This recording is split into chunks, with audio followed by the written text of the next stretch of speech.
بلکہ اب وہ تمام مہرے، اب وہ تمام کھلونے، اب وہ تمام کارڈز سیاسی طور پر میدان عمل میں ہیں۔ مثال کے طور پر آپ دیکھیے کہ کسی زمانے میں نئے صوبوں کی بحث، اب یہ 28ویں ترمیم، نئے صوبے، ایم کیو ایم، اس کی کہانی کی طرف آ رہا ہوں، پیپلز پارٹی کا مستقبل کیا ہوگا۔ کسی زمانے میں یہ جو نئے صوبوں کی بات تھی، یہ محمد علی درانی صاحب کیا کرتے تھے، 2-4 اور لوگ بھی کیا کرتے تھے، وہ تو خیر جنوبی پنجاب محاذ یا صوبہ بہاولپور کی بحالی کی بات کیا کرتے تھے۔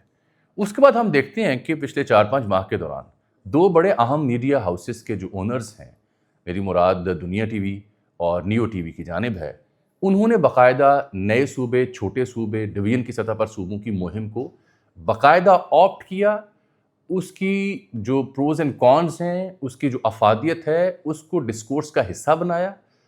وہ ڈسکورس میڈیا میں کام کرنے والے professionals, anchors, journalist, YouTubers, columnist ان تک پہنچے، ان کے ساتھ تفصیلی مکالمہ کیا، چودھری عبدالرحمان صاحب ہوں یا میاں عامر محمود صاحب ہوں، بلکہ اب وہ یونیورسٹیز کی سطح پر، طالب علموں کی سطح پر، تھنک ٹینکس کی سطح پر اس ڈیبیٹ کو لے کے جا رہے ہیں۔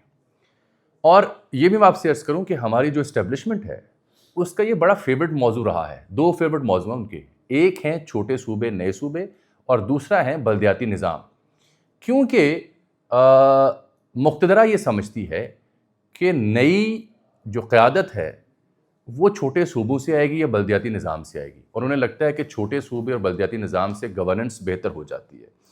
انہیں لگتا ہے کہ اس سے عام آدمی زیادہ مستفید ہو سکتا ہے، اور ماڈل مشرف صاحب کے دور میں تھا جب میاں عامر محمود صاحب خود لاہور کے ناظم تھے، اور انہیں یہ لگتا ہے کہ یہ جو سیاسی خاندانوں کی موروثیت ہے، اس سے چھٹکارا بھی اسی صورت مل سکتا ہے کہ نئے صوبے بنے تو نئی قیادت آئے گی۔ تو یہ اس کا بنیادی سا ذائچہ ہے، تفصیل میں آج نہیں جاؤں گا۔ تو وہ ڈیبیٹ شروع ہوتی ہے، اور پھر سما ٹی وی کے جو آنر ہیں وہ بھی اس کے حق میں آ جاتے ہیں کہ ہاں نئے صوبے بننے چاہیے۔ تو یہ آہستہ آہستہ آپ دیکھیں گے اور بھی لوگ اس کے حق میں آئیں گے، لیکن پھر اچانک سے متحدہ قومی موومنٹ کے مصطفیٰ کمال صاحب نظر آتے ہیں، مختلف ٹاک شوز میں جاتے ہیں، نئے صوبے، بلدیاتی نظام، کراچی کو حق دو، حیدرآباد کراچی شہری علاقے، بلدیات، سڑکیں ٹوٹ گئیں، یہ ہو گیا، پیپلز پارٹی نے یہ کر دیا، وہ کر دیا، یہ سب آپ نے دیکھا۔ تو انڈیویجولی بھی یہ رہنما آتے ہیں، پھر مشترکہ پریس کانفرنس کرتے ہیں۔ خالد مقبول صاحب کل میں نے دیکھی شاید، اور کامران ٹیسوری جو گورنر ہیں، وہ کہتے ہیں کہ میں گورنر تو ہوں لیکن پہلے ایم کیو ایم کا کارکن ہوں، اس لیے یہاں بیٹھا ہوا ہوں۔ اور وہاں متحدہ قومی موومنٹ کہتے ہیں کراچی کو حقوق نہ ملے تو ہم سڑکوں پر آئیں گے، ٹھیک۔ وہاں یہ گفتگو کرتے وہ کہتے ہیں کہ آئین کا آرٹیکل 239 نئے ضلع اور نئے صوبے بنانے کا کہتا ہے، تو ایک اہم حکومتی اتحادی جماعت کے تمام تر اہم اراکین نے ایک پریس کانفرنس میں گویا یہ جو ڈھکی چھپی بات تھی اسے کھول دیا کہ نئے صوبے بھی بننے چاہیے اور نیا بلدیاتی نظام بھی آنا چاہیے اور نئی ترمیم آنی چاہیے۔ یہ سب کچھ نئی ترمیم کے تحت آئے گا، کیونکہ ابھی جو آئین ہے اس کے مطابق ایک صوبہ 2/3 سے قرارداد یا بل یا ریزولوشن پاس کرتا ہے، پھر وہ وفاق کے پاس جاتی ہے، پھر کسی صوبے کا فیصلہ ہوتا ہے۔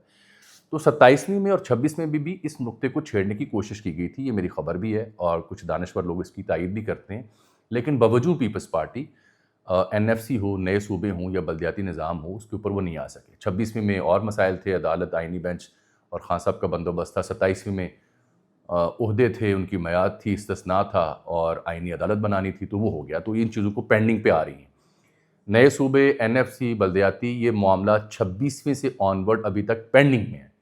اب جب عدالت کا بندوبست ہو گیا، عہدوں کی میعاد طے ہو گئی اور ساتھ استثناء بھی ہو گیا، یہ تو ہو گیا نا نئی ترمیم کے بعد، 27ویں کے بعد، تو اب پھر موقع آ گیا ان پینڈنگ ایشوز کو ہائی لائٹ کرنے کا جو پہلے 2 مواقعوں پہ پیپلز پارٹی اور نون لیگ کی وجہ سے نہیں ہو سکے۔ سب سے بڑی رکاوٹ کیا ہے؟ پیپلز پارٹی ہوگی۔ پیپلز پارٹی سمجھتی ہے کہ نئے صوبے تو بالکل نہیں بن سکتے۔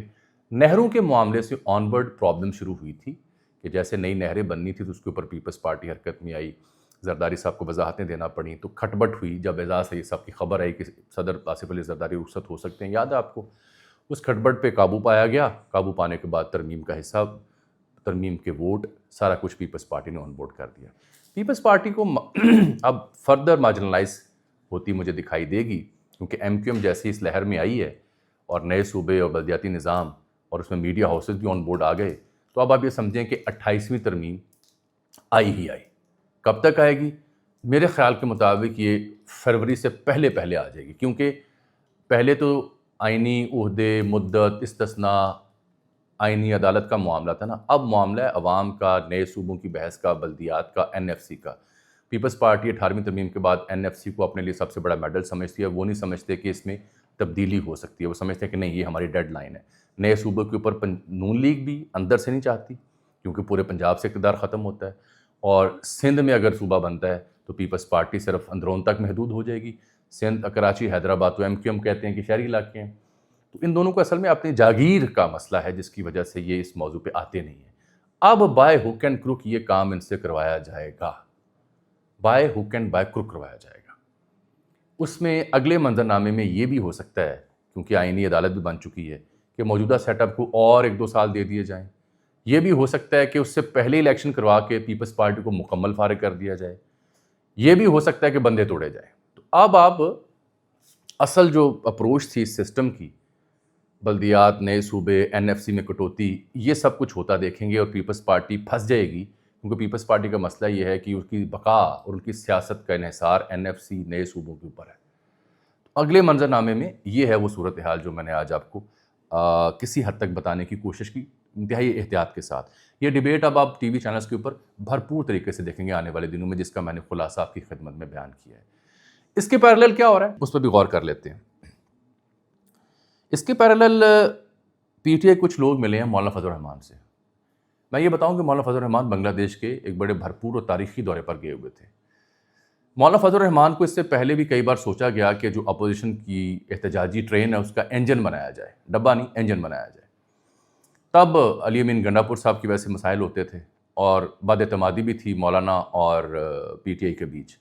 مولانا 26ویں ترمیم میں حکومت کے ساتھ تھے, PTI ساتھ نہیں تھی. 27ویں میں مولانا اس سے ہٹ گئے. اب کچھ لوگوں کی رائے یہ ہے, ہمارے صحافی دوستوں کی, کہ مولانا ایک بار پھر PTI ان کے ساتھ جڑ رہی ہے اور سوچا جا رہا ہے کہ محمود خان اچکزئی صاحب کو ہٹا کر مولانا فضل الرحمان کو اپوزیشن کا متفقہ اپوزیشن لیڈر قومی اسمبلی میں لگایا جائے. تو بیرسٹر گوہر نے تو اس کی تردید کر دی. کل میری کچھ PTI کے ذمہ داروں سے بھی بات, انہوں نے کہا جی خان صاحب نے کہا تھا کہ اچکزئی کو لگانا ہے اور علامہ راجہ ناصر عباس کو سینٹ میں لگانا ہے, تو خان صاحب بھی بدل سکتے ہیں. فی الحال تو ان کا یہی حکم ہے, ہمیں کوئی ہدایت نہیں ہے کہ مولانا کو لانا یا نہیں لانا. لیکن پھر رابطے کیوں ہو رہے ہیں؟ رابطے کی تصدیق بھی PTI کر رہی ہے, مولانا بھی کر رہے ہیں. اور پھر مولانا نے اچانک ہنگامی شورا کا اجلاس کیوں بلا لیا جو 23 یا 24 نومبر کو ہو رہا ہے؟ اس میں کوئی نہ کوئی تو اہم فیصلہ انہوں نے کرنا ہوگا. میری اطلاع یہ ہے کہ اسی مدعے پر انہوں نے بات کرنی ہے. اب آپ پوچھیں گے کیا مولانا اپوزیشن اتحاد کا حصہ بنے گے یا نہیں؟ جواب دیتا ہوں. مولانا فضل الرحمان افغانستان بھی گئے تھے معاملہ فہمی کے لیے, اور مولانا کا شکوہ یہ تھا کہ تب بھی مولانا کی سفارشات اور مولانا کا قد کاٹ اور مولانا کی جو اپروچ تھی اس کا آنر نہیں کیا ریاست نے. مولانا چپ ہو گئے. مولانا کو اس بات کا بڑا غم و غصہ بھی ہے. ایک بار پھر مولانا بنگلہ دیش جاتے ہیں. اب جہاں دلی اور کابل کی دل کی تاریں مل رہی ہیں انڈیا اور افغانستان کی, وہیں ڈھاکہ اور اسلام آباد کی دل کی تاریں بھی مل رہی ہیں. یہ بڑی خوشائند پیش رفت بھی ہے. پریشان تو کابل کے لیے اور دلی کے لیے ہے, ہمیں جو مسائل ہیں کہ ادھر انڈیا ادھر کابل. لیکن بنگلہ دیش جہاں پہ حسینہ واجد کا اور BJP کا اور انڈین سرکار کا راج تھا 15-20 سال, پاکستان کا نام لیوا کوئی نہیں تھا, اب وہاں پہ محبتیں بڑھ رہی ہیں شدت سے. اس کی ایک مثال مولانا فضل الرحمان ہے. وہ تشریف لے جاتے ہیں وہاں پہ ختم نبوت کانفرنس سے جو خطاب کرتے ہیں, جم غفیر آگے دیکھیں کتنا ہے, ویڈیو دیکھیے کہ مولانا بنگلہ دیش میں گوگل کر کے YouTube پہ. اور مولانا بڑی شاندار تقریر کرتے ہیں اور کہتے ہیں کہ 2 بھائی بھی گھر تقسیم کر لیتے ہیں, جائیداد بھی تقسیم ہو جاتی ہے, لیکن رہتے بھائی ہیں. اور انہوں نے ایک جگہ اور خطبہ دیا, وہاں انہوں نے ایک بڑا دلچسپ جملہ بولا کہ مسلمان کے لیے امت ایک واحد شے جو اسے جوڑتی ہے.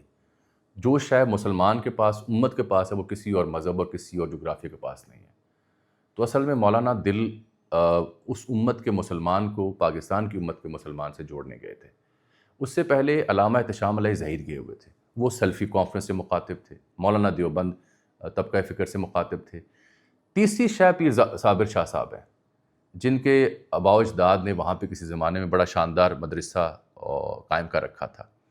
تو پیر صابر شاہ صاحب KP کے CM بھی رہے. وہ جب بنگلہ دیش گئے ڈھاکہ, تو ان کا جو استقبال تھا وہ ناقابل یقین حد تک شاندار تھا. وہاں پہ جو پیروں فقیروں سے عقیدت رکھنے والے بریلوی مکتبہ فکر کے لوگ ہیں, انہوں نے بھی والہانہ استقبال کیا. تو 3 بڑے مکاتب فکر کے 3 بڑی شخصیات وہاں پہنچی ہیں. تو ظاہری بات ہے اس میں ریاست بھی ان کے ساتھ کہیں ہوگی یا خود ہی چلے گئے ہیں. تو یہ میں بات آپ کو کیوں سنا رہا ہوں؟ یہ اس لیے سنا رہا ہوں کہ مولانا بھی گئے, باقی لوگ بھی گئے. تو مولانا کو آپ یہ سوچے گا کہ وہ PTI کی طرف سے اپوزیشن کریں, یا مولانا اپنی اپوزیشن کرنا چاہیں گے. یہ ہے میرا تھیسز اور میرا جواب اور میری دلیل جو شاید آپ کو آج سمجھ آئی ہوگی. آنے والے دن انٹرسٹنگ کیونکہ 28ویں ترمیم آ رہی ہے. فیض حمید صاحب والا چیپٹر ابھی روکا جائے گا. ابھی کچھ اہم ایپیسوڈ اس سیزن کے باقی ہیں جو میں نے بتا دیا، جس کے ایک کردار MQM، دوسرا کردار نئے صوبے بلدیاتی نظام اور NFC ہے، اور متاثرہ کردار پیپلز پارٹی ہے. مجھے اجازت دیجیے. اللہ حافظ.